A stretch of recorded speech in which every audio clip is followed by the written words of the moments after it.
Assalamualaikum warahmatullahi wabarakatuh. Perkenalkan nama saya Fauziah Putri dengan NIM 21017009. Ini adalah tugas presentasi dari Sejarah Sastra Indonesia mengenai perkembangan sastra perempuan dan perkembangan sastra anak. Yang pertama adalah perkembangan sastra perempuan. Di Indonesia sendiri, keadaannya tidaklah jauh berbeda. Di masa lampau, wanita Indonesia bernasib sama seperti wanita di belahan bumi lain. Kentalnya budaya patriarki di zaman kerajaan yang masih terus diturunkan hingga saat ini membuat wanita tidak memiliki hak apapun atas hidupnya. Ketidakpuasan terhadap keadaan yang menghimpitnya, wanita Indonesia perlahan mulai menggeliat. Hal itu pun merebak ke sendi-sendi kehidupan yang lain. Sastra adalah salah satu contohnya.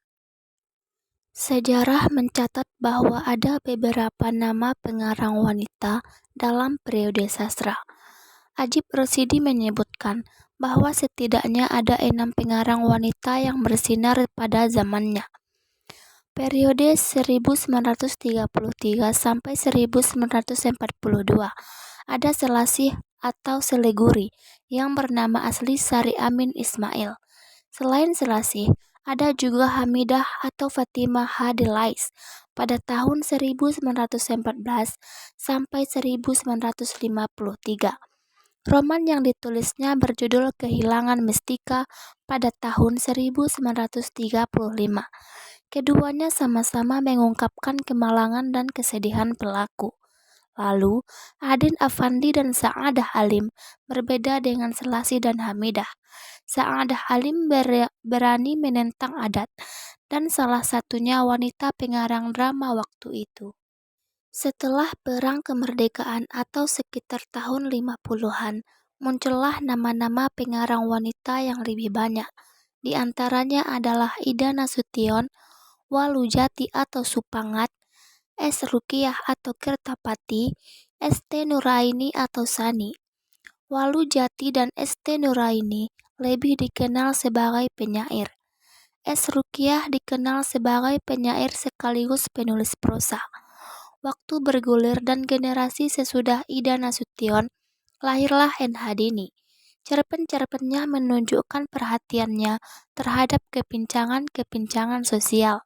Hingga periode 1962 sampai tahun 70-an, perempuan pengarang mulai bertaburan di dunia sastra Indonesia. Pada periode tahun 1990-an sampai sekarang muncullah sejumlah perempuan pengarang yang semakin banyak. Ini berarti ruang bagi perempuan berkarya jauh lebih baik dibandingkan dengan masa-masa awal kelahiran sastra Indonesia. Tema-tema cerita yang mereka pilih pun beragam seiring perkembangan zaman. Pada periode 1990-an misalnya, perubahan estetika sastra berubah sejak kehadiran novel Saman karya Ayu Utami. Ayu Utami begitu berani mengeksploitasi tubuh dengan diksi-diksi yang menjurus kepada seks telah menyentak dunia sastra, sesuatu yang tabu untuk dibicarakan dan diungkapkan di depan khalayak, karena dianggap bersinggungan dengan nilai-nilai budaya timur yang selama ini dipegang teguh oleh masyarakat Indonesia.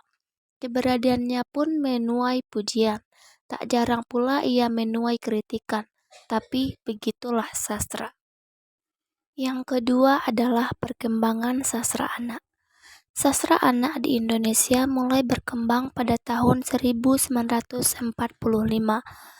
Anak-anak mulai mengenal cerita-cerita yang mengandung unsur didaktis. Cerita anak yang berkembang seperti dongeng, buku cerita, dan buku-buku terjemahan dari luar negeri.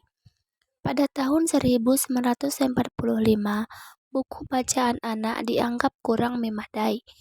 Menurut Hack dan Norton, sastra anak memengaruhi perkembangan bahasa anak karena pergaulan anak-anak dengan sastra lisan ataupun tulis akan berdampak terhadap perkembangan bahasa mereka. Dengan menyimak atau membaca karya sastra, secara sadar atau tidak, pemerolehan bahasa dan kosakata mereka terus meningkat. Bertambahnya kosakata turut pula meningkatkan keterampilan berbahasa mereka.